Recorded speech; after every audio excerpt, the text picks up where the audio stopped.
So yesterday on my way to work, I was just kind of like feeling this way in my head, and I put on the song Human Nature by Michael Jackson.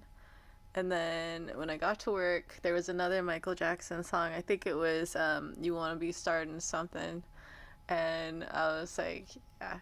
And I said something to my manager who was there. I was like, yeah, I was thinking about Michael Jackson in the car, and then I was listening to that song, and then it came in. There's this song. She's like, "Oh, did you see him outside?" I was like, "What?" And she's like, "Come here, come here." And so we look out the window. I think we actually went outside, and she kind of, like casually gestured, like, "Look at red jacket over there."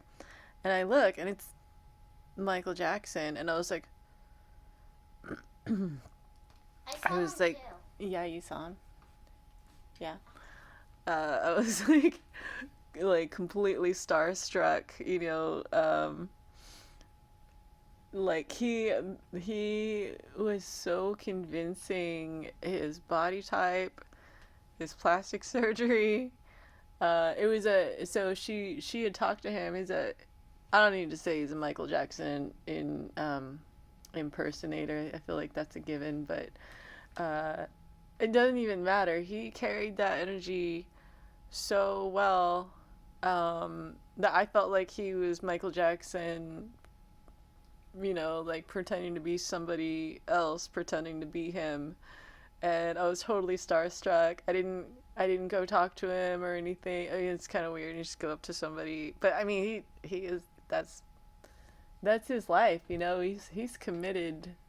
He's committed. He went all in. Anyway, so I was just kind of like, having this Michael Jackson activation moment, thinking about him, um, and then it was time. It was time for me to cut the ice. I'm a Zamboni operator at the ice rink, and so I go out there and I start my cut, and I see him over on the far side of the rink after the session, after everybody's turned their skates in, and he's watching. I pretended not to notice. So that was the highlight of my day, was Michael Jackson impersonator watching me.